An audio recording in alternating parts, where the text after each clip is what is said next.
Hello students, दिशा chemistry class में आप सभी का स्वागत है। आज की क्लास में हम स्टार्ट करने जा रहे हैं 12th क्लास का चैप्टर नंबर 4 रासायनिक बलगतिकी के आंकिक प्रश्न। तो रासायनिक बलगतिकी के आंकिक प्रश्न हमने इम्पोर्टेंट आंकिक प्रश्नों को कराया है।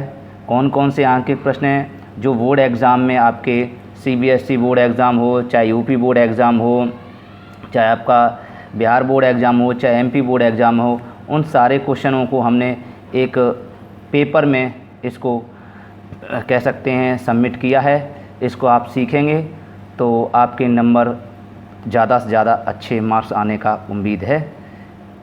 देखिए, सबसे पहला आपका न्यूमेरिकल है। Numerical number first 2A tends to उत्पाद।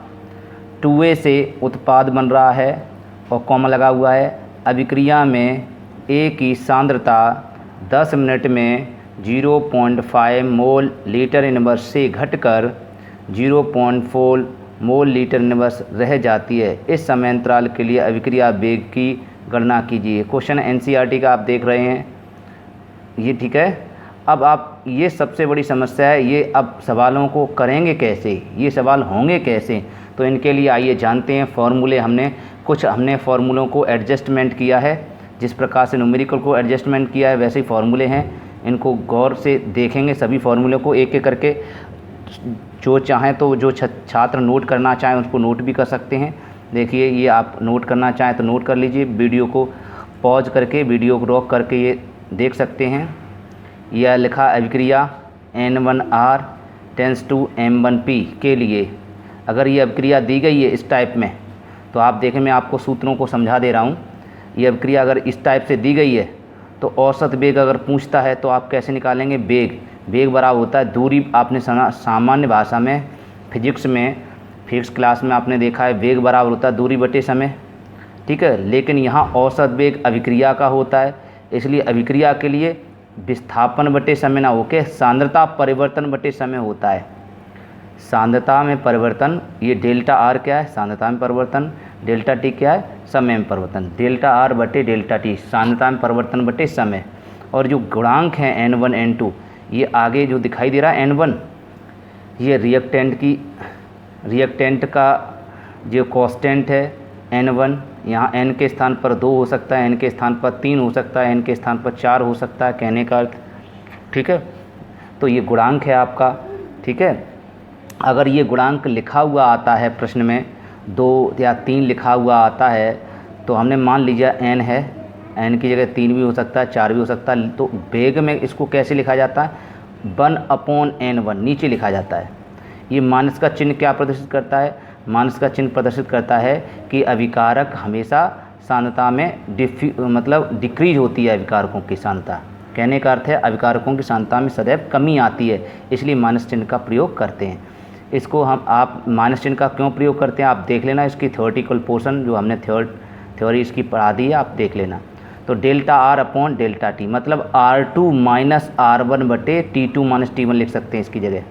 ऐसे ही अथवा अगर मैं, ये तो अभिकारक के लिए प्रयोग होता है, R के लिए, R को हम रिएक्टेंट कहते हैं, इसको अभिकारक बोल सकते हैं, तो इसलिए माइनस प्रयोग करेंगे। अगर P के लिए प्रयोग करें कि P का वेग कितना होगा, P फॉर प्रोडक्ट, तो प्रोडक्ट का वेग कैसे होगा, तो देखिए ऐसे निकालेंगे। औसत वेग या औसत दर भी बोल सकते हैं इसको, वेग को दर भी कहा जाता है। ऐसे ही यहाँ औसत वेग या औसत दर बोल सकते हैं। औसत वेग औसत दर ऐसे भी निकल सकते हैं, बराबर प्लस, इसमें प्लस आएगा। यहाँ M1 है, यहाँ बेटा M1 है, यहाँ 3 हो सकता है, 4 हो सकता है। पहले बताया गुणांकों को प्लस में लिखते हैं। उत्पादों के लिए सांद्रता हमेशा इंक्रीज होती है, बढ़ती है, इसलिए बढ़ने के लिए प्लस का प्रयोग करते हैं।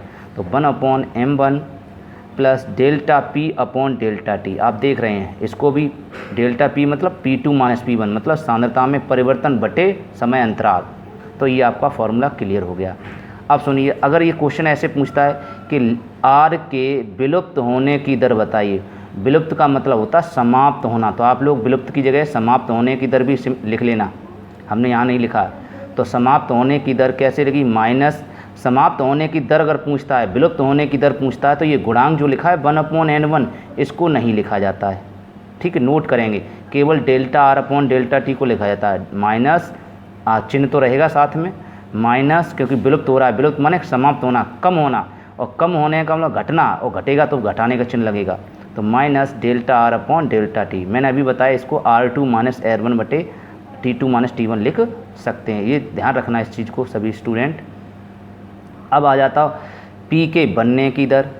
P के लिए अगर कहता P के बनने की दर, P के लिए ये मिस्टेक हो गया, P के लिए नहीं होगा, P के बनने की दर इसको कहते हैं उत्पादन की दर। बनना माने उत्पादन होना। उत्पादन की दर अगर पूछता है, बनने की दर उत्पादन की दर पूछता है, तो क्या करेंगे, ये औसत दर है, डिफरेंस है, ये औसत वेग है, औसत दर है, लेकिन ये उत्पादन दर है। अगर औसत वेग पूछा तो गुणांक सहित आएगा, गुणांक लिखा जाएगा, 2 है 2 आएगा, 3 है तो 3 आएगा। और अगर उत्पादन की दर पूछता है, समझ गए बेटा, बनने की दर पूछता है तो यहाँ गुणांक नहीं लिखेंगे, जैसे ये होने की दर पूछता है वैसे यहाँ गुणांक नहीं लिखेंगे, अर्थात प्लस तो लिखा जाएगा, प्लस है तो प्लस लिखा जाएगा, लेकिन 1/m1 यहाँ 1/m1 नहीं लिखा जाएगा, और delta P upon delta T जैसे का तैसा लिखा जाएगा। ये बात जिसको समझ में ना आए मुझे कमेंट करके बताएं, मैं पूरा प्रयास करूँगा। तो उत्पादन की दर, बनने की दर के लिए गुणांक का प्रयोग नहीं करते, विलुप्त होने की दर के लिए गुणांक का प्रयोग नहीं करते, लेकिन औसत शब्द लिखाओ। क्या लिखाओ? औसत। ये औसत लिखाओ, दर के पीछे, दर के आगे आपका औसत शब्द लिखाओ। देखो वेग के आगे क्या लिखाओ? औसत लिखाओ। वेग के आगे क्या लिखाओ? औसत लिखाओ। अगर औसत लिखाओ तो आप गुणांक का प्रयोग करेंगे, गुणांक आएगा। ठीक है। अच्छा, अब देखिए ये वाला सवाल, शून्य कोटि की अभिक्रिया के लिए वेग नियम। शून्य कोटि की अभिक्रिया जैसे मान लीजिए R टेंस टू P दी गई, मान लीजिए इसकी जगह कोई भी हो सकता है, NH3 टेंस टू N2 कुछ भी हो सकता है। यहाँ H2O2 equal to H2O plus 1/2O2 कुछ भी हो सकता है, मतलब यहाँ R के स्थान पर कोई भी कंपाउंड हो सकता है। ठीक है, तो मैंने आपको केवल कॉमन मान लिया R for reactant, P for product मान लिया। ये अभिक्रिया है, और ये मान लीजिए शून्य कोटि की अभिक्रिया है। तो इसको लिखने का तरीका क्या है? लिखने का तरीका है वेग नियम। कैसे लिखते हैं? वेग नियम, वेग बराबर कैपिटल के R पे घात 0 मतलब ये घार है, इसकी सांद्रता हम लेंगे, इसको सांद्रता से व्यक्त करते हैं, ये सांद्रता है, सांद्रता की घात 0, इसको कहते हैं शून्य कोटि। शून्य माने 0, जिसकी घात शून्य हो उसको शून्य कोटि कहा जाता है। तो R को हम A भी लिख सकते हैं, क्यों? क्योंकि इसको हम A मान सकते हैं, तो इसलिए हम A भी लिख सकते हैं। तो A पे घात 0 हो सकता है, R बराबर के A पे घात 0 भी लिख सकते हैं। देखो लिखा भी R बराबर A भी लिखा जा सकता है, कुछ किताबों में R की जगह A भी लिखा है। तो वेग स्थिरांक अगर निकालूं तो वेग स्थिरांक कैपिटल K बराबर, वेग स्थिरांक कैपिटल K बराबर होता R0 minus RT upon T। ये फॉर्मूला है आपका, ये याद कर लेंगे। किसके लिए वेग स्थिरांक है? ये किसके लिए वेग स्थिरांक? शून्य कोटि के लिए। ये आपका वेग स्थिरांक किसके लिए? मैं लिख दूं, शून्य कोटि मैं लिख दे रहा हूं, आप लोग ध्यान रखेंगे, शून्य कोटि। तो ये शून्य कोटि के लिए वेग स्थिरांक, शून्य कोटि का वेग स्थिरांक कैपिटल K बराबर क्या होता है? R0 माइनस RT बटे T। आप लोग याद रखेंगे तभी सवाल समझ में आएगा। या अगर R0 RT लिखने में समय लगता है तो आप K बराबर X अपॉन T लिख दें। K बराबर क्या लिख दें? X upon T। तो X क्या चीज़ आ गई? X बराबर हुआ या ये, तो इसको हम X कह सकते हैं। देखिए लिखा भी है, जहाँ X बराबर R0 माइनस RT। एकदम क्लियर हो गया। मतलब 0 समय पर, शून्य समय पर सांद्रता और T समय पर सांद्रता, मतलब जब समय लगा नहीं है, तो जब समय लगा नहीं उसको कहते हैं प्रारंभिक सांद्रता। तो इसका मतलब R0 आपकी क्या है? प्रारंभिक सांद्रता, और RT क्या है? कुछ समय बाद सांद्रता। ध्यान रखना है। तो अगर कोई पूछता है R0 क्या है तो मैं लिख दे रहा हूँ, अगर आप चाहते हो तो ये भी लिख दे रहा हूँ। R0 क्या है? R0 का मतलब है प्रारंभिक सांद्रता। किसकी? R की। R फॉर रिएक्टेंट, रिएक्टेंट माने अभिकारक, अभिकारक की, यहाँ ऐसे लिख दो, अभिकारक। अभिकारक को किससे व्यक्त करते हैं? R से। R की प्रारंभिक सांद्रता, सांद्रता को बॉक्स से व्यक्त करते हैं, ठीक है, बड़े बॉक्स से। तो ये बड़ा बॉक्स सांद्रता को व्यक्त करता है, निरूपित करता है, याद रखेंगे।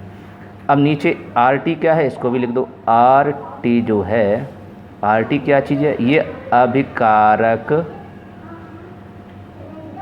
अभिकारक R की कुछ समय पश्चात सांद्रता है। टी समय बाद लिखा, टी समय बाद सांद्रता, कुछ समय माने टी समय बाद सांद्रता, इसका मतलब अंतिम सांद्रता हो गई, बाद सांद्रता। ओके, इसको हम अंतिम सांद्रता बोल सकते हैं, इसीलिए ठीक है। प्रारंभिक सांद्रता ये हो जाएगी, जीरो को प्रारंभिक सांद्रता कहते हैं, आरटी को कुछ समय बाद सांद्रता, या इसको हम कह सकते हैं अंतिम सांद्रता। ठीक है, इसको हम चाहें तो अंतिम सांद्रता के रूप में भी बोल सकते हैं, याद रखेंगे। तो ये हो गया आपका। ठीक है, तो इससे रिलेटेड क्वेश्चन हम और कर लेते हैं, उसके बाद आगे के सूत्र बताते हैं तो अच्छा समझ में आएगा।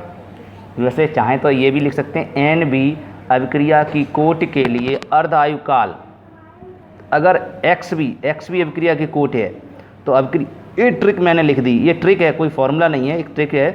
अगर कहता 10वीं कोट के लिए, 20वीं कोट के लिए, प्रथम कोट के लिए, शून्य कोट के लिए, कुछ भी कोट के लिए अभिक्रिया अर्ध आयु काल पूछता है तो आप कैसे निकलेंगे, टी हाफ प्रोपोर्शनल ए पे पावर 1 माइनस एक्स। ये ट्रिक है आपकी एक तरह की, इसको आप ट्रिक बोल सकते हो। क्या बोल सकते हो, ये आपकी ट्रिक है। ओके, याद रखेंगे।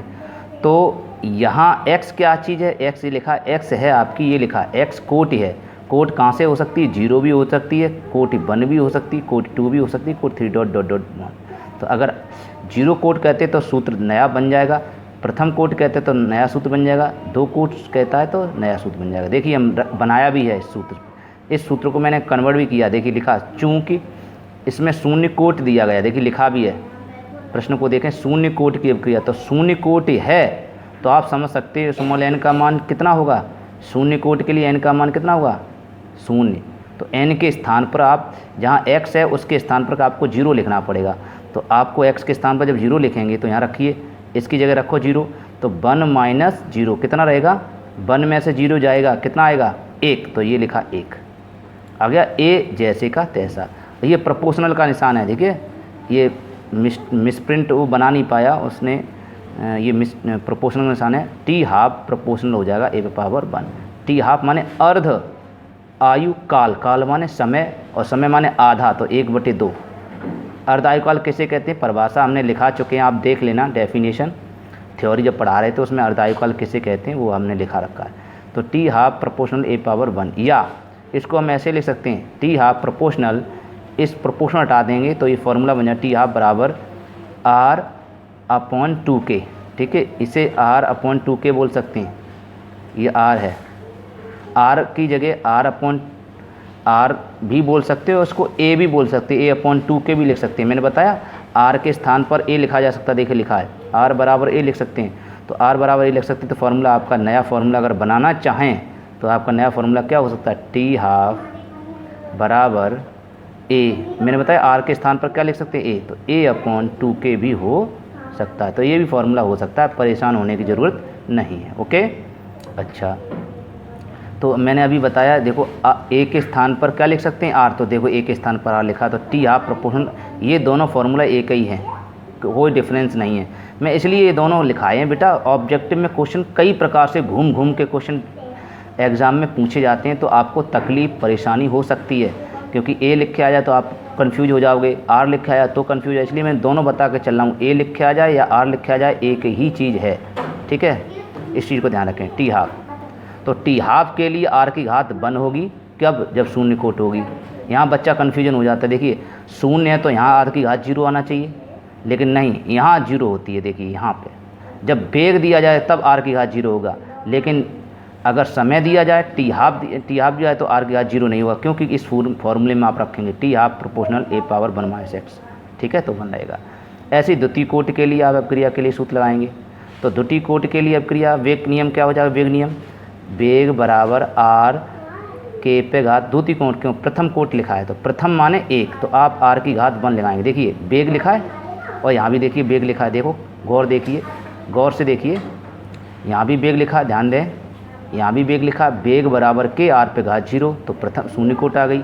यहाँ भी लिखा, देखो वेग वेग को r से व्यक्त करते हैं, ठीक है, वेलोसिटी या रेट, इसको b से भी व्यक्त कर सकते हैं, v भी कह दो या r कह दो, बराबर के r पे घात 1। देखिए 1 क्यों है, क्योंकि इसकी कोटि प्रथम है, इसकी कोट कितनी है प्रथम, इसलिए 1 कोट बोलेंगे। समझ में आ गया। तो ये आपका फॉर्मूला, तो आप मैं समझता हूँ आपने नोट कर लिया होगा, नोट करते चलें। देखिए ये आपको नोट करते जाएं, जल्दी से नोट कर लें, जिसके पास जो नोट करना चाहे नोट कर ले। हाँ नोट करता चले। अब तो वीडियो को पॉज करके नोट कर लेना, ठीक है। मैंने आपको देख लिया, और फिर भी कोई दिक्कत है तो हमें कमेंट करके आप बताएंगे, ठीक है। अगला फॉर्मूला, इसी शून्य कोट प्रथम कोट के लिए एक फॉर्मूला ये और होता है, वेग स्थिरांक। ये किसका वेग स्थिरांक है, प्रथम कोटि का। तो यहाँ आप चाहें तो लिख सकते हैं प्रथम कोटि। तो प्रथम कोटि का जो वेलोसिटी कांस्टेंट होता है, इसको के से व्यक्त करते हैं, के बराबर 2.303 upon T log base 10 r0 upon RT होता है। r0 क्या है, प्रारंभिक सांद्रता, RT क्या है, टी समय बाद सांद्रता किसकी, रिएक्टेंट की। देखो लिखा भी है, r0 क्या है, a भी लिख सकते हैं r0 के स्थान पर, अभी बताया था आपको। r0 को a लिखा जाता है, RT को एक नया शब्द आया, RT को क्या लिखा जाएगा, RT को हमेशा a-x लिखते हैं, याद रखेंगे, ठीक है। RT को a-x लिखते हैं। तो आपका फॉर्मूला क्या बन जाएगा, k बराबर 2.303 upon T log base 10 a upon a-x। ये RT है, इसके स्थान पर हम a-x लिख देंगे, और r0 के स्थान पर क्या लिखेंगे, a। तो आपका formula a upon a-x sec inverse बन जाएगा। ये मात्रक होता है सेक इनवर्स, ये उसने गलत लिख दिया, नीचे लिख दिया, ये ऊपर होना चाहिए सेकंड इनवर्स, ठीक है। तो सेकंड इनवर्स ये इसका मात्रक होता है, किसका, ये फॉर्मूले का, ठीक है। इसका अर्धायुकाल निकालें तो अर्धायुकाल टी हाफ कितना होता है, टी हाफ बराबर होता है 0.6932 अपॉन के। ये भी आप ध्यान रखेंगे, ये फॉर्मूला आपको काम देगा, ध्यान रखना। टी हाफ 0.693 अपॉन के, अथवा टी हाफ प्रोपोर्शनल ए पे घात 0 भी लिख सकते हैं। ये कैसे आया, ये प्रोपोर्शनल है, आप ध्यान रखना। इसको क्या बोलते हैं, समानुपाती, समानुपाती का निशान। ए पे घात 0 कैसे आया, चलो इसको भी देखते हैं।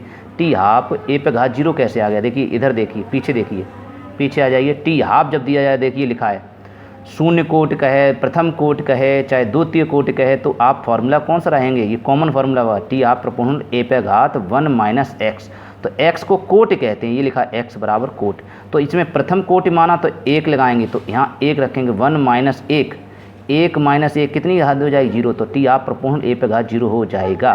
तो इसलिए टी हाफ प्रोपोर्शनल ए पे घात 0 लिखा हुआ है। आगे समझे, अभिकारक के सांद्रण पर निर्भर नहीं करता, मतलब जो प्रथम कोट की अभिक्रिया का जो टी हाफ होता है प्रथम कोट के लिए, देख प्रथम कोट लिखा है, प्रथम कोट के लिए जो टी हाफ होता है वो प्रारंभिक सांद्रण पर निर्भर नहीं करता। देखिए ए पे घात 0 का मान 1 ही तो होगा, किसी के घात 0 उसका मतलब उस पर निर्भर नहीं करता।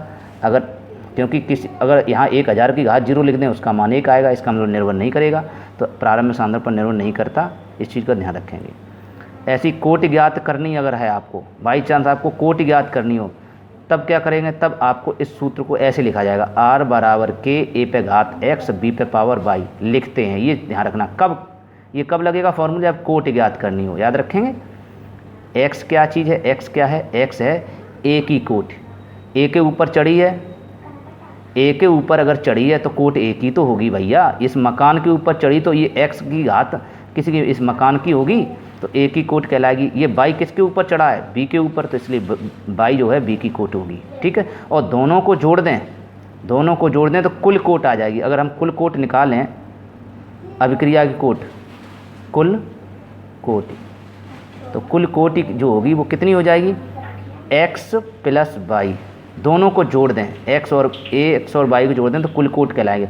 उस कुल कोट का नाम क्या है, इस कुल कोट को अभिक्रिया की कोट कहते हैं। क्या बोलते हैं, कुल कोट का नाम ही अभिक्रिया की कोटि कहलाता है। तो कुल कोट को अभिक्रिया कोट कहते हैं, ये ध्यान रखेंगे, सही है। यहाँ बच्चा कन्फ्यूजन होता है कि कुल कोट कितनी होगी, तो कुल कोट को ही अभिक्रिया की कोट कहा जाता है, x प्लस y, ठीक है। ये सवाल सूत्र कब लगेगा, एक ताप दिया हो, जब एक ताप दिया हो तब आर्यन समीकरण लगेगा, k बराबर a e to the power minus E A upon RT, ये फॉर्मूला लगेगा। जहाँ ई ए क्या है, सक्रिय ऊर्जा, जूल में माने जाते, एक्टिवेशन एनर्जी। R का मान ये लिखा हुआ है, ठीक है। T बराबर ताप, K बराबर वेग स्थिरांक, इसको नोट करते चलें। A बराबर आवृत्ति गुणांक या चरघातांक के गुणांक। और जब दो ताप दिए हों तब आर्यन समीकरण, तब इसी सूत्र को, जो ऊपर वाला सूत्र दिया गया ये K बराबर A, इस सूत्र को कन्वर्ट कर देंगे, ये भी आर्यन समीकरण है, तब आर्हेनियस समीकरण निम्न प्रकार होगा। तो ये भी आपका आर्यनीय समीकरण, तो दो ताप दिए हो तो आर्यनीय समीकरण निम्न प्रकार होगा। कैसे? EA बराबर 2.303 R T1 बटे T2 minus T1 log K2 upon K1। ठीक है, जहाँ K1 K2 क्या है? वेग स्थिरांक है, वेलोसिटी कांस्टेंट। ठीक है, x क्या? NV को अभिक्रिया कोट के लिए, तो आपको समझ में आ गया। मात्रक पूछा जाए, मात्रक क्या पूछा जाए? अभिक्रिया की मात्रक क्या होगा? तो आप ये सूत्र ट्रिक हमने, ये भी ट्रिक है बेटा, ये भी आपकी क्या है? ट्रिक है, मात्रक निकालने के लिए ट्रिक है। ठीक है, ये सातवां जो है वो मात्रक निकालने की ट्रिक। एक्स भी अभिक्रिया की कोट के लिए, अभिक्रिया के लिए अभिक्रिया वेग स्थिरांक के का मात्रक कैसे निकालेंगे? मोल प्रति litre power 1 minus x second inverse. X क्या है? कोट। अगर प्रथम कोट का वेग स्थिरांक पूछता है कि प्रथम कोट का वेग स्थिरांक क्या होगा, प्रथम कोट, तो यहाँ एक्स की जगह प्रथम लिख देना। एक्स की जगह प्रथम माने 1, तो एक्स बराबर 1 लिखेंगे, तो यहाँ 1 माइनस 1 होगा, 1 माइनस 1 1 होगा, एक्स की जगह 1, तो 1 हो जाएगा, इसकी घात 0 हो जाएगा, 1 माइनस 1 0 0 हो जाएगा, तो इसकी घात 0 हो जाएगा, तो इसका मान 1 हो जाएगा, 1 हो जाएगा, तो ये कट जाएगा, इसका मतलब मात्रक हो जाएगा सेकेंड इनवर्स। तो देखिए ये प्रथम कोट के लिए सेकेंड इनवर्स ही तो है, देखिए लिखा है प्रथम कोट का मात्रक सेकेंड इनवर्स होता है। ओके, तो ऐसे इसमें ये ट्रिक से निकाल लीजिए, याद नहीं करना पड़ेगा फिर मात्रकों को। इस सूत्र से आपको मात्रक रटने नहीं पड़ेंगे। इस सूत्र के द्वारा से आप प्रथम कोटि का, शून्य कोटि का, द्वितीय कोटि का, तृतीय कोटि का, 1000वीं कोटि का, 20,000वीं कोटि का, किसी का भी मात्रक आप निकाल सकते हो आराम से। ये सूत्र बहुत अच्छा सूत्र है, ठीक है, इससे हम मात्रक निकाल सकते हैं, याद रखेंगे। तो फॉर्मूले आपको समझ में आ गए होंगे। और सुनिए, ये आपके ऑब्जेक्टिव क्वेश्चन है, इनको हल करने की कोशिश करना, अगर हल कर सको तो। ये आपके ऑब्जेक्टिव क्वेश्चन है, ये देखिए, देखते जाइए आराम से और नोट इसको करते जाइए। दिखाई दे रहे होंगे आपको सभी को? हाँ, ये आपके नोट करने लायक हैं। ये सारे ऑब्जेक्टिव क्वेश्चन दिए हैं और सारे मोस्ट इम्पोर्टेंट क्वेश्चन हैं, ये सब परीक्षा एग्जाम में आए हुए हैं। इसका मतलब आप प्रोपोर्शनल समझना, इसका मतलब प्रोपोर्शनल है, आप ध्यान रखेंगे, ठीक है। वो कंप्यूटर वाले ने इसको सही से बना नहीं पाया, ये प्रोपोर्शनल ही है। तो याद रखना बेटा, ये देखिए मात्रक, प्रथम कोट की अभिक्रिया के वेग स्थिरांक का मात्रक क्या होता है? अभी आपको बताया, ये होता ही नहीं, ये होता है, ये सेकेंड इनवर्स होता है, एस इनवर्स। तो ये आपके साथ, ये भी प्रोपोर्शनल है, तो इसको ध्यान रखेंगे बेटा, हैं सभी छात्र आराम से इसको नोट करते चलेंगे। और ये सारे ऑब्जेक्टिव लगाना, इनमें से एक क्वेश्चन आपको ऑब्जेक्टिव का सभी इसी में से आएंगे। ये सारे ऑब्जेक्टिव वो वाले ऑब्जेक्टिव हमने दिए हैं जो बोर्ड एग्जाम में आ चुके हैं, सारे ऑब्जेक्टिव और सारे न्यूमेरिकल जो बोर्ड एग्जाम में बार बार पूछे गए हैं, वो हमने न्यूमेरिकल दिए हैं सेट करके, बड़ी मुश्किल से, बड़ी मेहनत करके सेट किए हैं।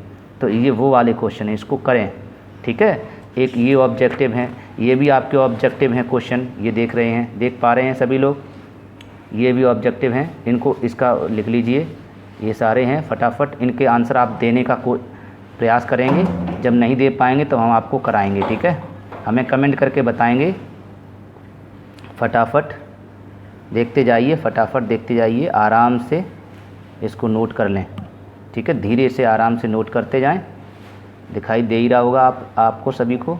ये लीजिए, ये लीजिए, आपके पास है, ये लीजिए, ठीक है, आपका ख़त्म हो गया है, सबको दिखाई दे रहा है। आराम से देखते जाइए, कोई जल्दबाजी नहीं है, बिल्कुल परेशान ना हो। ये थोड़ा वीडियो हो सकता है फेड हो, आपको दिखाई दे रहा है, ठीक है, आराम से लिखते जाइए। ये आपका हो गया क्वेश्चन, ठीक है,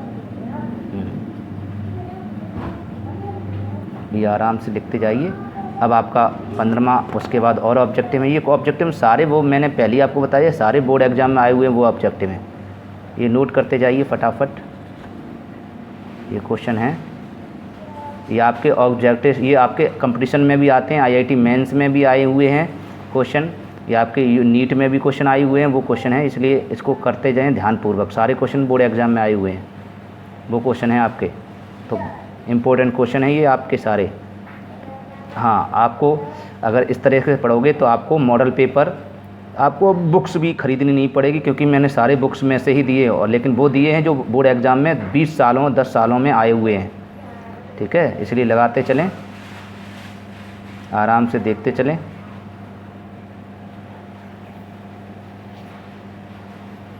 जल्दी से करेंगे फटाफट, ये भी कर लीजिए।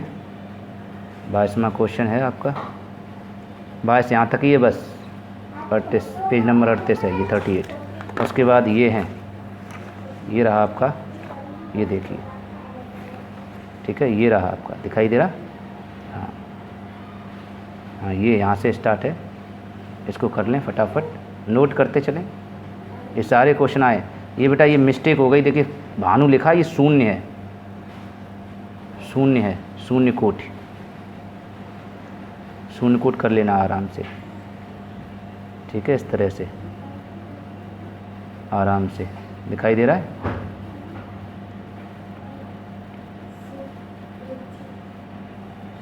नोट हो गया होगा आराम से।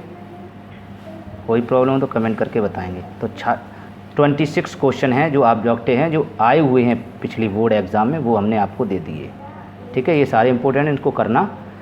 तो मैंने आपको अभी फॉर्मूले समझा दिए और ऑब्जेक्टिव क्वेश्चन भी दे दिए। अब सुनिए, अब आपको न्यूमेरिकल कैसे होते हैं।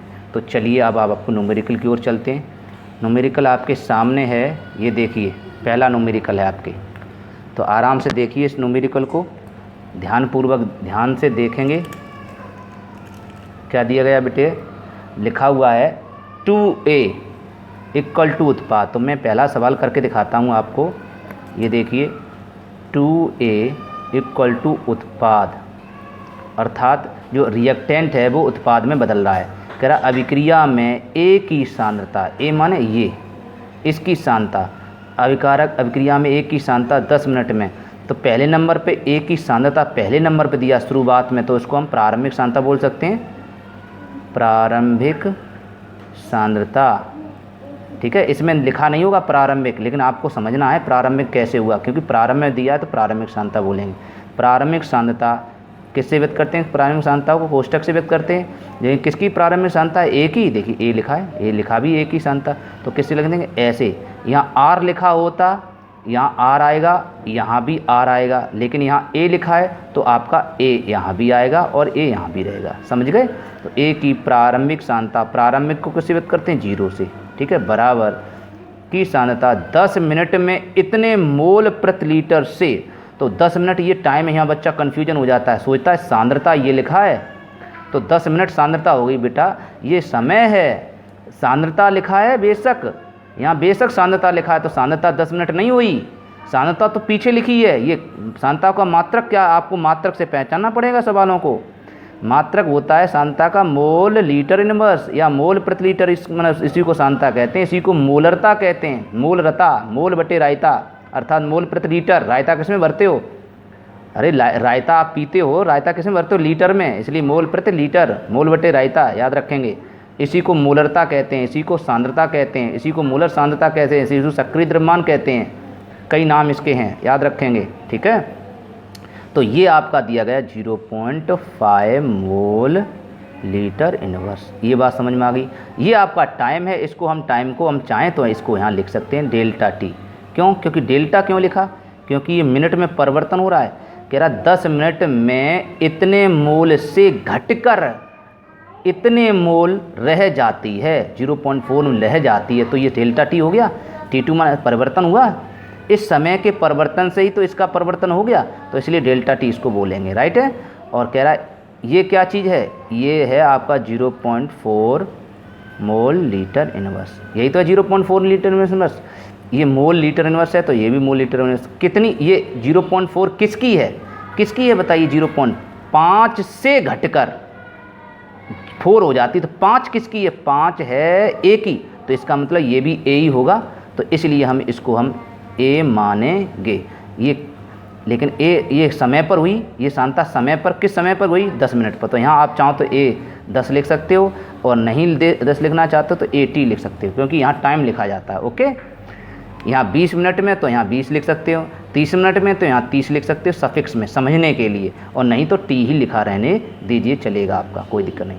तो सूत्र ये हो गया। अब आप डेल्टा ए हमेशा निकालना पड़ते हैं, ऐसे सवालों को डेल्टा ए में निकालना पड़ेंगे। तो डेल्टा ए क्या होगा, डेल्टा होगा आपका A0, मतलब प्रारंभिक सांद्रता थी पहले, घटकर इतनी हो गई तो -80, ये ध्यान रखेंगे, ए, ठीक है, A0 -80। आप चाहें तो इसे, हाँ एक चीज़ है, A0 ना मानना चाहो तो आप इसको R1 वो A1 मान सकते, नो प्रॉब्लम। और आप इसको A2 मान सकते हैं, नो प्रॉब्लम। तो कोई भी छात्र कन्फ्यूजन ना हो, इसको आप A1 मान सकते हो क्योंकि पहले नंबर पे, ये दूसरे नंबर पे, इसलिए A2 मान सकते हैं, परेशान होने की ज़रूरत नहीं है। ठीक है, तो डेल्टा ए, हाँ मैंने अभी थोड़ा मिस्टेक कर दिया, A0 माइनस A2 क्योंकि हमेशा delta A R2 minus R1 होता है, जैसे डेल्टा x होता है x2 माइनस x1, तो x2 माइनस, इसीलिए A2 माइनस A1 करेंगे, ये ध्यान रखेंगे, A2 माइनस A1, तो A2 माइनस A1। ठीक है, तो A2 आपका कितना है, A2 या AT कितना है 0.4 माइनस A1 कितना है आपका 0.5। ठीक है, इसको हल कर लेंगे, इसको हल करेंगे तो ये आ जाएगा माइनस 0.1 मोल लीटर इनवर्स। मात्रक लिखना ना भूलें। तो डेल्टा ए का मान आपके समझ में आ गया पूरी तरह से, कोई समस्या हो तो बताएंगे। अब डेल्टा ए का मान आएगा, डेल्टा टी का मान ये दिया गया, डेल्टा ए का मान ये रहा। अब आप फॉर्मूला अब ये क्यों ऐसा किया, देखिए इसमें पढ़ेंगे आगे। अब देखिए हमने सवाल को पढ़ा भी नहीं, लेकिन फिर भी सवाल आ रहा है।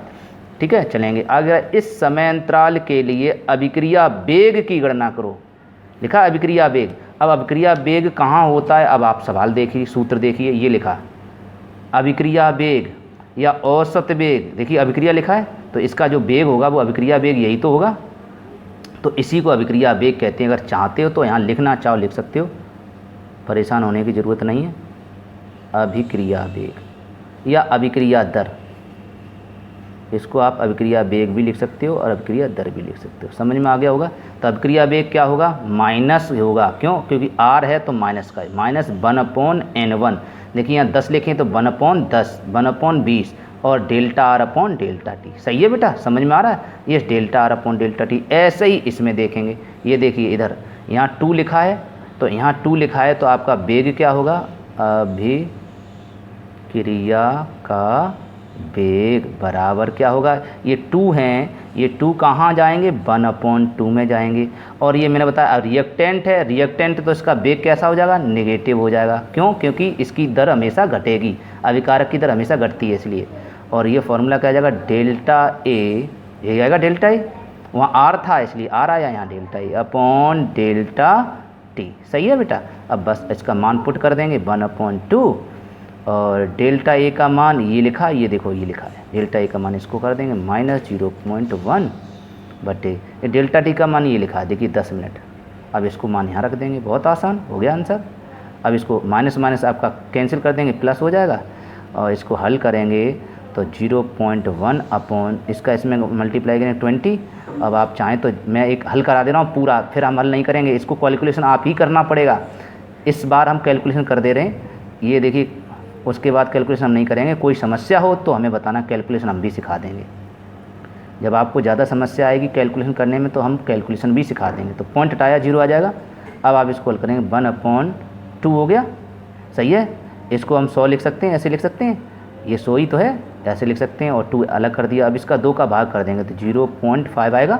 2 का भाग अगर 1 में दें, 2 का भाग 1 में देंगे तो 0.5 और ये ऊपर ये नीचे 100 है, 100 को हम ऐसे लिख सकते हैं 10 पे घात 2 ऐसे लिख सकते हैं। तो ये 0.5 इंटू ऊपर ले जाएंगे तो 10 पे घात -2 हो जाएगा। राइट है। अगर चाहें तो यही लिखाना परीक्षा में, और नहीं चाहते हो तो आप इसको ऐसे भी लिख सकते हो, 100 का और भाग दे दो तो आप 0.005 ऐसे भी लिख सकते हो। ठीक है। अगर ऐसे, और मात्रक क्या रहेगा, इसका मात्रक रहेगा मोल प्रति लीटर और सेकंड और मिनट और आ गया, इसमें मिनट और आ जाएगा क्योंकि इसमें मिनट का भाग आ गया। देखिए इसका मात्रक क्या है, इसका मात्रक ये रहा मोल लीटर इनवर्स, तो यहाँ लिख सकते हैं मोल लीटर इनवर्स। और नीचे टी का मात्रक क्या है, ये लिखा मिनट, तो आप नीचे लिख सकते हैं मिनट, MIN मिनट। तो यही मात्रक आपका कहलाएगा। तो आप चाहो तो इसको लिख सकते हैं मोल प्रति लीटर। क्यों लिख दिया, देखिए इनवर्स है, इनवर्स को नीचे ले जाएं तो बटे आ जाएगा, तो मोल लीटर इनवर्स मोल प्रति लीटर प्रति मिनट, ऐसे मात्रक हो जाएगा। सही है। इसको चाहें इस सवाल को ऐसे भी लिख सकते हैं, ये आंसर आया था 0.005 ऐसे ही आया। इसको हम ऐसे लिख सकते हैं 5 × 5.0 गुणा 10 पे घात, दशमलव को पीछे ले जाएंगे तो -3 हो जाएगा। ठीक है। 5.0 गुणा 10 पे घात -3 मोल लीटर इनवर्स और मिनट इनवर्स, ऐसे भी लिखा जा सकता है। ठीक है। आपके समझ में आ गया आंसर। ठीक है। 5.0 10 पे घात -3, देखिए आंसर देख लीजिए, ये लिखा, इसमें ऐसे दिया 0.005 मोल litre inverse minute inverse. Okay. चलिए, तो मुझे उम्मीद है कि आपको पूरी तरह से सवाल एक समझ में आ गया होगा। ठीक है, अब दूसरा सवाल देखते हैं, इसको भी जल्दी से कर लेते हैं इसी टाइप का। देखिए R टेंस टू P अभिक्रिया के लिए अभिकारक की सांद्रता। अब अभिकारक बताइए कौन होता है? अभिकारक को इंग्लिश में कहते हैं रिएक्टेंट, और रिएक्टेंट को री मतलब R, तो रिएक्टेंट R होता है, तो ये होता अभिकारक, ये होता उत्पाद, तो अभिकारक R। इसका मतलब यहाँ लिखा बेशक नहीं है लेकिन R है, तो इसका मतलब R की सांद्रता ये है, तो R1 बोलेंगे इसको, राइट है, बोलिए बेटा। ठीक है, पहले अभिक्रिया लिख लो, अभिक्रिया A R equal to P, ये लिखा है R इक्वल टू P, ऐसे लिख लीजिए। फिर लिया है तो इसको हम लिख सकते हैं R1, दिया है, क्या लिखोगे, दिया है सवाल में R1। ठीक है, R1 मान लो, चाहे R0 मान लो, अभी मैंने आपको बताया R1 कितनी दी गई, 0.06 m। मैंने बताया इस m को बेटा, m को आप मोल प्रति लीटर भी लिख सकते हो, क्योंकि m माने मोलरता होती है, मोलरता का मात्रक होती है मोल प्रति लीटर। या तो m लिखा आएगा परीक्षा में या मोल प्रति लीटर लिखाया। इस सब अभी ऊपर वाले सवाल में मोल प्रति लीटर लिखा था, m नहीं लिखा था। आप समझ लेना मोल प्रति लीटर को ही m कहते हैं, m माने मोलरता। ठीक है, तो कोई दिक्कत वाली बात नहीं। आगे कह रहा 20 मिनट में 20 सेकेंड में, सेकंड लिखा है तो 20 सेकेंड है तो डेल्टा t आपका कितना हो गया, 20 सेकंड, 20 सेकंड हो गया। मैं परिवर्तित होकर, बदलकर, परिवर्तित माने बदलकर, इतनी हो जा 0.02 m हो जाती है। m फिर दिया गया है, ये 0.0 m किसकी m हो रही, पहले इतनी m थी अब इतनी हो गई, तो पहले m थी किसकी, r की थी, तो R1 ये R2 ये होगा, क्योंकि R ही पहले इतना था अब इतना R हो गया तो घट गया, तो समझ में आ गया, तो R2 बोलेंगे। समझ में आ रहा होगा, तो समझ में आए, बहुत अच्छा समझ में आए तो कमेंट करके बोला करो भाई मेरे को सर बहुत अच्छा लगा, तो मुझे और मोटिवेशन मिलता है, तो मैं और अच्छा समझाने का प्रयास करूँगा। ठीक है, ख़राब अच्छा जो जैसा भी लगे आपको बताना चाहिए मेरे को, आप बताते ही नहीं हो सर हमको वीडियो अच्छा लग रहा है, क्लास अच्छी लग रही कि नहीं लग रही, आप कुछ नहीं बताओगे तो मुझे क्या पता लगेगा, आपकी इच्छा बेटा। तो मैं तो मेहनत करता जाऊंगा, आप करते हो कि नहीं करते मुझे नहीं पता। तो R1 ये R2 है, इसके लिए आप क्या करोगे, डेल्टा R निकाल लोगे। डेल्टा R कैसे निकलेगा, R2 माइनस R1, तो R2 आपका कितना होगा, R2 ये रहा 0.02 माइनस R1 क्या होगा, R1 आपका ये रहा 0.06। आगे समझ में, तो इसको डिवाइड करेंगे तो आएगा 0.04, माइनस में आएगा, राइट है, ये माइनस में आएगा क्योंकि ये छोटी संख्या है ये बड़ी संख्या, माइनस 0. और मात्रक क्या रहेगा, m माने आप m लिख लो चाहे इसको लिख लो मोल प्रति लीटर। ओके, ये हो गया डेल्टा R। और डेल्टा T आपका पहले से ये है दिया ही गया, तो आप फॉर्मूला इसमें भी वेग पूछा गया, इसका मतलब इसमें भी वेग पूछा गया होगा। देखिए लिखा भी औसत वेग, अब औसत वेग का सूत्र भी आपको बताया ही था, क्या होता है औसत वेग, औसत वेग बराबर, अभी आपको बताया था क्या होता है, बराबर माइनस में होगा। क्यों होगा बेटा, क्यों, R को माइनस में लिखते हैं, इसको प्लस में लिखते हैं, माइनस, और यहाँ कोई 2 3 लिखा नहीं, 1 लिखा है तो -1/1 होगा। ठीक है, -1/1 और हो जाएगा डेल्टा R बटे डेल्टा T, इतना आसान, बराबर -1/1 का कोई मतलब नहीं होता, इस डेल्टा R का मान R2 माइनस R1 होता है, ये लिख दिया, तो माइनस ये कितना आया, ये वाला मान रख दो, माइनस अंदर है 0.04 बटे डेल्टा T का मान ये रहा 20 सेकेंड, तो यहाँ लिख दो 20 सेकेंड। अब केवल हल कर लो, हल करोगे तो माइनस ये वाला अंदर, माइनस से ये माइनस कैंसिल हो जाएगा, प्लस हो जाएगा, तो आपके पास 0.04 बचा, नीचे 20 बचा 20। अब इसको हल कर लेते हैं एक बार और फिर अलग करा देते हैं। हल बेटा हल करना भी आप सीखें, नहीं तो दिक्कत आ जाएगी। हल करेंगे तो ये 0.04 है, ये 20 है, तो आप क्या करेंगे, इस पॉइंट को हटाएंगे तो कितने आ जाएंगे, 1 2 अंक और 2 जीरो और बढ़ जाएंगे, तो आपके पास 4 ऊपर बचा, नीचे बचा 2। ठीक है, इसको ऐसे लिख दूँ 1 2 3 10 पे घात 3, कोई दिक्कत वाली बात नहीं। अब इसको काट लो, 2 दूनी 4, 2 कट गया, फ़ायदा ये हो गया। अब आपका इधर कर देते हैं, ठीक है। अब ये ऊपर 2 जैसे का तैसा 2 लिख दिया, देखिए 2 लिख दिया, इंटू ये 2 ऊपर जैसे तैसा। अब इसको ये घात 10 पे घात 3 नीचे है, इसको ऊपर ले जाएंगे तो क्या हो जाएगा, माइनस में 3 हो जाएगी, 10 पे घात माइनस के 3, तो आपका आंसर ये हो जाएगा 2 गुणा 10 पे घात माइनस 3। मात्रक क्या रहेगा, मोल प्रति लीटर और प्रति सेकंड, ऐसे भी लिख सकते हैं, ये भी तरीका होता है लिखने का, मोल प्रति लीटर प्रति सेकंड, मतलब 2 बार बटे लगाकर। ठीक है, मात्रक यही रहेगा। वेग का मात्रक मोल प्रति लीटर पर सेकंड होता है, रट लो, ये जरूर पूछा जाता है। अभिक्रिया वेग का मात्रक कितना होता है, तो रट लो इसको। तो 2 × 10⁻³ देखिए, ये रहा आपका आंसर, यही सवाल है। ये आपका 2 × 10⁻³ मोल litre inverse second inverse. Okay, अच्छा लग रहा है? तो अच्छा लग रहा हो तो प्लीज़ कमेंट करें, मजबूती से कमेंट करें, जिससे कि आपको भी सीखने को मिले। ठीक है। अब क्वेश्चन नंबर 3, ये आप करके ला सकें तो करके लाना। इसी टाइप का है, देखिए सेम है। NH3 का प्लेटिनम की सतह पर, ये NCERT क्वेश्चन है, ये भी है, ये भी NCERT, ये भी NCERT। NH3 का प्लेटिनम की सतह पर शून्य कोटि की अभिक्रिया है। N2 और H2 के उत्पादन की दर क्या होगी, जबकि K का मान 2.5 × 10⁻⁴ मोल लीटर इनवर्स सेकंड इनवर्स हो। ये दी गई आंसर, ये ठीक है। ये मैंने काट के क्यों लिखे, क्योंकि एक किताब में 1.25 भी आंसर है और दूसरी किताब में 2.5, लेकिन ये 2.5 वैलिड आंसर है। 7.5 10⁻⁴ ये वैलिड हैं, दोनों आंसर दिए गए, लेकिन ये वैलिड आंसर 7.5 × 10⁻⁴ ही वैलिड है। ठीक है, मैं दिखाऊंगा क्यों वैलिड है। ठीक है, चलो मैं इसको अगर चाहते हो, चलो मैं इसको भी करा देता हूँ। ठीक है, ये NCERT क्वेश्चन है, आ सकता है इस टाइप का। चलो मैं इसको करा देता हूँ।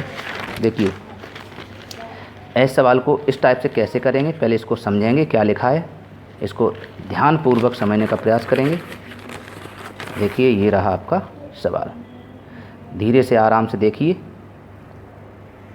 सवाल को पढ़ें क्या लिखा है। NH3 का प्लेटिनम की सतह पर शून्य कोटि की अभिक्रिया, शून्य कोट। अब देखिए शून्य कोट कहाँ लिखा, आप प्रश्न को देख, सवाल को देखें, फॉर्मूले को देखो, लिखा शून्य कोटि की अभिक्रिया, लिखा ऊपर तो शून्य कोटि नहीं लिखा, तो केवल यहाँ लिखा शून्य कोटि की अभिक्रिया के लिए वेग नियम, वेग बराबर K r/0। ये सब शून्य कोट के लिए, यहाँ से यहाँ तक, शून्य कोट के लिए यहाँ से यहाँ तक, है ना। ये सब शून्य कोट के लिए। तो आप देख कौन सा लगेगा, अब मुझे नहीं पता, ये लगेगा या ये लगेगा या यह लगेगा या ये लगेगा या ये लगेगा, ये लगेगा, कुछ पता ही नहीं। तो आगे चलते हैं, पढ़ के समझते हैं क्या लिखा है। शून्य कोटि की अभिक्रिया, शून्य कोटि की, हाँ शून्य कोटि की है। N2 और H2 के उत्पादन की दर, और दर को क्या कहते हैं, वेग, क्या होगी, वेग क्या होगा, K का मान इतना है, तो वेग पूछा गया। अब ढूंढो वेग कहाँ लिखा है, शून्य कोटि का वेग, यहाँ शुरू से पढ़ो, कहाँ लिखा वेग, नहीं लिखा, वेग नियम यहाँ लिखा, ये लिखा वेग, ये शून्य कोटि का ही वेग है। शून्य कोटि का वेग बराबर K भी आ गया, वेरी गुड, K दिया गया है तो K भी आ गया, r/0। तो मुझे लग रहा है यही फॉर्मूला लगेगा। और कहीं है देखिए, और कहीं वेग लिखा, ये वेग स्थिरांक है, वेग भी लिखा है, स्थिरांक है, ये तो शून्य कोटि का वेग स्थिरांक है, वेग स्थिरांक को K से व्यक्त करते हैं, ये K है वेग स्थिरांक, लेकिन वेग ये होता है R, जिसको R कहते हैं, रेट भी कहते हैं, इसको दर भी कहते हैं, इसलिए R से व्यक्त करते हैं दर को। ठीक है, इसको वेग किसको R से व्यक्त कर सकते हैं, ये R ही है, इसको हम R लिख सकते हैं, समझ में आ गया। तो इसलिए आपका, और कहीं है देखिए वेग, कहीं लिखा हो, कहीं भी नहीं लिखा, कहीं भी नहीं लिखा है, कहीं नहीं लिखा, इसका मतलब है आपका फॉर्मूला केवल ये वाला लगेगा, यहाँ से आता है वेग बराबर K r/0। चलिए अब चलते हैं, समझ में आ गया होगा। चलिए अब आप फॉर्मूला लगाएंगे, पहले रिएक्शन लिख लेते हैं। ये अपनी तरफ से आपको रिएक्शन लिखनी पड़ेगी, ये आनी चाहिए। जिस बच्चे को रिएक्शन करना नहीं आता है, तो हमने एक अपने यूट्यूब चैनल पर आप प्लेलिस्ट में जाकर देख लेना, आ गया केमिस्ट्री का ब्रह्मास्त्र, ये टॉपिक मैंने बनाया, उस टॉपिक में ये पूरी तरह से दिया गया है। ठीक है, उस टॉपिक में आप देख लेना अच्छी प्रकार से। तो NH3 का प्लेटिनम की सतह पर शून्य को, तो NH3 है, लिख दिया, का प्लेटिनम की सतह पर अपघटन, अपघटन माने होता है टूटना, तो NH3 को तोड़ दो, NH3 को तोड़ दोगे, तो NH3 को जब तोड़ोगे, जब इसको तोड़ोगे तो किससे बना, N से बड़ा, H से बना, तो N अलग हो जाएगा, H अलग हो जाएगा, जिससे बना वो अलग हो जाएगा। शून्य कोटि की अभिक्रिया है, तो अभिक्रिया बाद में लिखेंगे, पहले इसको तोड़ दिया। अब इसको बैलेंस करेंगे, तो N 1 है, तो N 1 है, बैलेंस हो। लेकिन आपको पता है क्या N एक परमाणु गैस है, 2 परमाणु, आप सभी स्टूडेंट जानते हैं N 2 परमाणु गैस के लिए N2 लिखा जाता है। ऐसे ही H कभी नहीं लिखा जाता, H2 लिखा जाता, क्योंकि ये 2 परमाणु गैसें हैं, ये याद रखनी पड़ेंगी। चलिए अब N के नीचे 2 आ गया, यहाँ N के नीचे 1 है, तो इसको बैलेंस करना है। तो कैसे बैलेंस करेंगे, इसका मल्टीप्लाई हम 2 में कर देंगे, हो गया 2, 2 का मतलब 2 1 2, और 2 3 6, H कितने हो गए 6 H कब आएंगे, यहाँ 2 हैं, तो इसमें मल्टीप्लाई आप 3 कर देंगे, 3H2 हो गया 6H। तो ये आपकी अभिक्रिया दी गई है, ये अभिक्रिया शून्य कोटि की है। कैसी कोटि की है, शून्य कोटि की। शून्य कोटि की अभिक्रिया है, तो आप क्या लगाएंगे, चूँकि अभिक्रिया दिया है, चूँकि अभिक्रिया शून्य कोटि की है। जब शून्य कोटि की अभिक्रिया है तो वेग नियम क्या होगा? वेग नियम आपका होगा वेग बराबर के आर पे घात, यही तो था, आर पे घात 0। लेकिन आर किसे कहते हैं? आर इसको कहते हैं। हम आर का मान दिया है, आर का दिया NH3, तो NH3 आप लिखेंगे NH3 के घात 0। समझ में आ गया? हो गया। यहाँ 2 से कोई मतलब नहीं, यहाँ 2 से मतलब नहीं है क्योंकि शून्य कोट है। अगर ये द्वितीय कोट कहता तो 2 आते, 3 कोट कहता तो 3 आते, 4 कोट, इससे कोई संबंध नहीं। ये तो अभिक्रिया के वेग को प्रदर्शित करता है, तो ये आएगा। तो वेग बराबर के, तो आपका वेग बराबर हो जाएगा के। अगर किसी की घात 0 है उसका मान कितना होता है? 1, तो इसका मतलब वेग आपका किसके बराबर हो जाएगा? के। इसका मतलब ये सिद्ध होता है कि शून्य कोटि का अभिक्रिया वेग ही वेग स्थिरांक कहलाता है। ये सभी लोग रट लें, वैसे हम पहले जब थ्योरी पढ़ाई थी तब भी आपको समझा दिया। शून्य कोटि की अभिक्रिया ही वर्ड में ऐसी अभिक्रिया कही जाती है जिसका वेग वेग स्थिरांक के बराबर सदैव होता है। ये रट लें, तो वेग ही वेग स्थिरांक होता है शून्य कोटि के लिए। ये चीज़ समझ में आ गई होगी। चलिए, तो इसका मतलब हमें क्या निकालना है? अभिक्रिया की दर, और अभिक्रिया के उत्पादन दर को क्या बोलते हैं? वेग, इसी को दर बोलते हैं ना। यही निकालना है। क्या निकालना है? ये। तो ये अब निकलेगा कैसे? इसका आंसर कैसे आएगा? उत्तर कैसे आएगा? अब ऐसे सवालों को हल करने के लिए आपको इस दी गई अभिक्रिया का स्टोइकियोमेट्री समीकरण निकालना पड़ता है। क्या निकालना पड़ता है? स्टोइकियोमेट्री समीकरण। स्टोइकियोमेट्री समीकरण निकालना पड़े लिखने पर। हमारी भाषा समझ में ना आए तो बताना भाई। स्टोइकियोमेट्री समीकरण लिखने पर। अब स्टोइकियोमेट्री समीकरण क्या चीज़ है, एक क्या समस्या है? तो स्टोइकियोमेट्री समीकरण कैसे लिखते हैं? स्टोइकियोमेट्री समीकरण का मतलब है सभी वेगों को बराबर करना। यदि का वेग बराबर हो जाए किसके? n2 के वेग के बराबर हो जाए, और ये वेग। स्टोइकियोमेट्री समीकरण का मतलब है सभी वेग आपस में बराबर होते हैं। जैसे विमाएँ बराबर होती हैं फिजिक्स में, इसकी विमा बराबर इसकी विमा, या इसकी विमा बराबर इसकी विमा, जिन दोनों की विमाएँ बराबर होती हैं वैसे ही इसके वेग बराबर होते हैं एट दिस टाइम। ठीक है, तो इसी को स्टोइकियोमेट्री समीकरण कहते हैं। समझ में आ गया? अब वेग है किसका? तो मैं लिख दे रहा हूँ NH3 का, तो यहाँ समझने के लिए आपके समझ में आ जाए इसलिए लिख दे रहा हूँ NH3 का वेग, ऐसे लिखेंगे। और इस वेग को क्या लिखेंगे? N2 का, तो यहाँ लिखेंगे N2 का वेग। और ये किसका है? S2 का, तो यहाँ लिखेंगे S2 का वेग। आपको समझाया। वैसे ये हिंदी लिखने की ज़रूरत नहीं, कंपटीशन जब आप न्यूमेरिकल हल करेंगे तो ये झंझट लिखने का ज़रूरत नहीं है हिंदी लिखने की, लेकिन आपको हिंदी इसलिए लिखवा रहे हैं कि आपको समझ में आ जानी चाहिए। तो वेग कैसे निकलता है? वेग बराबर, अभी आपको बताया, वेग को कहते हैं औसत वेग। औसत वेग, अभिक्रिया वेग कैसे निकलता है? ये गुणांक साथ में आता है, तो माइनस में आएगा 1/2, तो यहाँ लिखेंगे -1/2। सही है बेटा। और DNH3, डी को डेल्टा लिख सकते हैं, डेल्टा चाहो तो डेल्टा लिख दो, डी चाहो तो डी लिख दो। डी को ताक्षणिक दर कहा जाता है, डेल्टा को औसत दर कहते हैं। आप इसके स्थान पर डी भी लिख सकते हो, ठीक है, याद रखना। चलिए अभी डेल्टा ही लिख रहे हैं दीजिए। ऐसे ही इसका वेग निकालेंगे, किसका? N2 का। तो यहाँ आगे कुछ भी नहीं लिखा, इसका गुणांक जैसा है वैसा ही रहेगा, लेकिन प्लस में रहेगा। क्यों? क्योंकि उत्पाद है, उत्पाद हमेशा प्लस में आते हैं। तो आ जाएगा डेल्टा N2/डेल्टा टी बराबर। ऐसे ही इसका वेग आ जाएगा, इसमें देखो गुणांक है लेकिन ये उत्पाद है इसलिए प्लस में आएगा, +1/3। इसका गुणांक नीचे आएगा और आ जाएगा डेल्टा H2/डेल्टा टी। आपके समझ में आ गया होगा। ये सभी क्या हैं? ये सभी हैं आपके वेग। अभी आपको बताया ये सब क्या हैं? वेग हैं। ये वेग कहलाता है। और वेग को क्या कहा गया? वेग को कहा गया के। देखिए लिखा है, समीकरण 1 का यूज कर सकते हैं। वेग को हम के लिख सकते हैं, तो वेग के स्थान पर क्या लिख सकते हैं? के। समझ गए? इसे समीकरण 2 मान लो, तो आप समीकरण 1 से क्या कर सकते हो? वेग बराबर के लिखने पर। समझ गए बेटा? इतनी बड़ा भाषा, इतना बड़ा झंझट नहीं करना। आपको समझा रहे हैं, इतना ऐसे करना है धीरे धीरे, लेकिन इतना कुछ नहीं करना है। मैं बताऊंगा क्या करना है, लास्ट में आपको खुद बता दूंगा क्या करना है, कौन सी रिएक्शन लिखनी है आपको। बस समझाने के लिए आपको कर रहा हूँ। तो वेग के स्थान पर क्या लिखेंगे? के। तो यहाँ वेग जहाँ लिखा है वहाँ के लिख देते हैं। तो और जैसे का तैसा उतार दो, 1/2 जैसे का तैसा डेल्टा NH3/डेल्टा टी बराबर डेल्टा N2/डेल्टा टी बराबर +1/3 डेल्टा H2। ये पूरा उतार दिया जैसे का तैसा, डेल्टा टी बराबर, बस इसके स्थान पर हमने लिख दिया के। समझ गए बेटा? क्या लिख दिया इसके स्थान पर k। और आप जानते हो k का मान ये दिया गया, देखिए प्रश्न में ये लिखा k बराबर 2.5 गुणा 10 पे घात -4 है ना।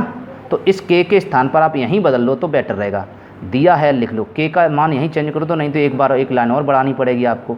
इस ऐसा करो, k के स्थान पर हम कर दे रहे k बराबर क्या लिख दे रहे, k की जगह हम k बराबर आपका 2.5 गुणा 10 पे घात -4 दिया, इसको रख k के स्थान पर रख दो तो आपका वेग हो जाएगा, नया फॉर्मूला हो जाएगा, वेग बराबर हो जाएगा k के स्थान पर रखेंगे 2.5 गुणा 10 पे घात -4। ठीक है, वेग आपका ये हो जाएगा। तो इस समीकरण इसको ना मान के समीकरण एक इसे मानेंगे, तो वेग के स्थान पर आप क्या लिखेंगे, ये वाला, तो बेटर रहेगा। सही है, एक लाइन और बच जाएगी। तो इस वेग को k ना लिख के ऐसे लिख दो 2.5 गुणा 10 पे घात -4।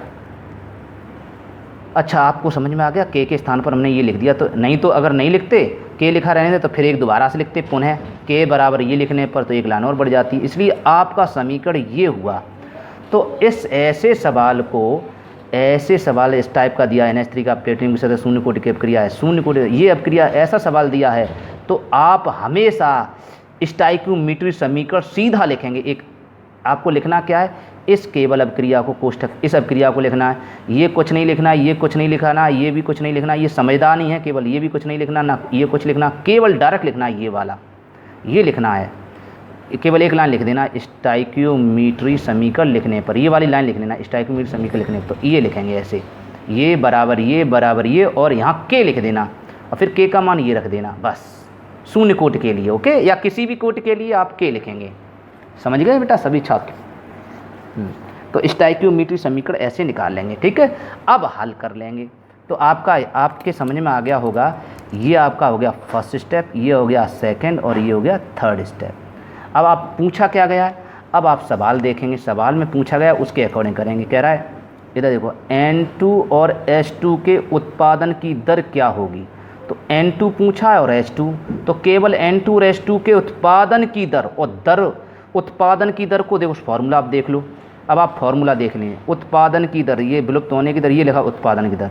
तो उत्पादन की दर के लिए गुणांक नहीं आते, देखिए गुणांक लिखा है, यहाँ गुणांक आए हैं, औसत दर लिखा है, औसत शब्द लिखा है, औसत या अभिक्रिया वेग लिखा है तो गुणांक आएगा। लेकिन उत्पादन की दर, विलुप्त होने की दर, समाप्त होने की, यहाँ समाप्त होने की दर भी पूछ सकता है, समाप्त, सही है, समाप्त होने की दर, अगर ये लिखता आता है, औसत शब्द ना लिखा हो तो आप गुणांक का लिखेंगे नहीं। तो यहाँ गुणांक लिखा नहीं लिखा, plus delta P upon delta T, ऐसे ही इसमें। तो आपके समझ में आ गया। तो आप तो N2 का मान निकालना, तो N2 ये रहा, N2 का मान आप निकालेंगे किसकी सहायता से, इसकी सहायता से। तो ये आपका फोर्थ स्टेप है। तो आप क्या करेंगे, from second and third step से, from second and fourth step. ठीक है, मतलब इसका मतलब क्या है, सेकेंड और फोर्थ स्टेप को लेने पर, ठीक है, से। तो सेकेंड और फोर्थ स्टेप से कैसे करेंगे, ये देखिए, सेकेंड स्टेप लिख लो। सेकेंड स्टेप आपका क्या है, ये वाला, तो delta N2 upon delta T. यहाँ गुणांक तो लिखा नहीं, बहुत बढ़िया नहीं लिखा, बराबर इसके साथ लिखो 2.5 गुणा 10 पे घात -4 हो गया, इसके साथ लिख दिया। अब यहाँ गुणांक अगर होता तो बटे में कर देते, नहीं है तो जैसे कि तैसे, बस। तो यही है, देखो गुणांक तो इसमें लिखा नहीं, तो बस यही है आपका N2 को, यही आंसर हो गया। तो इसको कहेंगे N2 के बनने की दर या उत्पादन की दर आपकी हो गई 2.5 गुणा 10 पे घात -4 आंसर। दर का मात्रक क्या है आपको बता चुके, mole, litre inverse, second inverse, answer हो गया। समझ में आ गया होगा पूरी तरह से। ऐसे ही आपको H2 का निकालना, तो H2 का क्या निकालेंगे, इस सूत्र को इस थर्ड स्टेप के साथ फोर्थ स्टेप को ले लेंगे, इन दोनों को। तो चलिए इसको करें, तो क्या करेंगे, फ्रॉम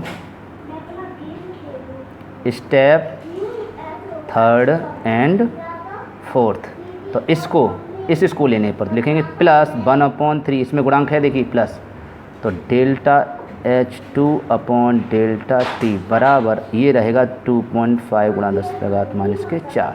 ओके, अब इसमें देखिए H2 के उत्पादन की दर पूछी है, उत्पादन दर के लिए गुणांक कभी नहीं आता, और इसमें गुणांक लिखा है तो इसको हटाना पड़ेगा।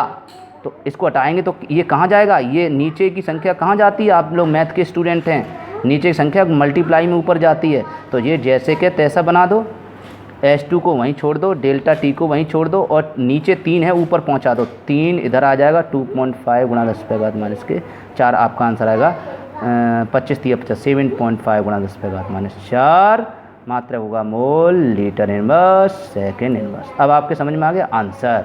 बस इसी को कहते हैं H2 के उत्पादन की दर। समझ में आ गया होगा बेटा, H2 के उत्पादन, क्योंकि उत्पादन की दर के लिए गुणांक नहीं लिखा जाता, इसमें गुणांक फालतू था इसलिए उसको हटा दिया हमने बस। अगर कहता औसत इसका H2 का औसत वेग कितना है तो बस इतना ही लिखा रहने देते, तो इसको गुणांक को सहित लिखना, और गुणांक को सहित लिखना तो यही औसत वेग कहलाएगा। इसी को औसत वेग कहते हैं, इसी को अभिक्रिया वेग कहते हैं। देखो लिखा भी दिया, पहले ही निकाल दिया, ये देखो k बराबर k, वेग बराबर k, और वेग k का मान ये देखो वेग, इसी को वेग को औसत वेग, ताक्षणिक वेग और अभिक्रिया वेग कुछ भी बोल सकते हैं, तो ये इतना ही रहेगा। तो ये 2.5 गुणा 10⁻⁴ सबके बराबर होगा। इसके लिए भी वेग पूछता तो 2.5 गुणा इतना ही होगा, इसके लिए वेग कहता है तो 2.5 गुणा 10⁻⁴ होगा, इसके लिए वेग कहता है 2.5 गुणा 10⁻⁴ होगा। ये देखो लिखा भी है वेग, समझ में आ गया। तो वेग और उत्पादन का दर उसमें अंतर होता है। उत्पादन की दर कहते हैं तो गुणांक को हटा देते हैं, दूसरी तरफ पहुंचा देते हैं। क्लियर, ऐसे सवालों को हल करना है। आई होप आपको पूरी तरह से क्लास समझ में आ गया होगा। ठीक है, तो आज की क्लास में बस इतना ही, नेक्स्ट क्लास में जानेंगे इसका नेक्स्ट क्वेश्चन। ठीक है, तब तक के लिए नमस्कार। यदि वीडियो अच्छा लगा हो तो प्लीज़ लाइक ज़रूर किया करें, लाइक करने के साथ कमेंट ज़रूर किया करें। अगर कमेंट नहीं करते तो मुझे नहीं पता लगता कि आपने अच्छा पढ़ा कि ख़राब पढ़ा, हमारा पढ़ा हुआ आपके समझ में आ रहा है या नहीं आ रहा। तो कमेंट ज़रूर किया करें, जिससे कि और अच्छी तरीके से हम वीडियो को प्रिपेयर किया करें। ठीक है, तो धन्यवाद। ओके।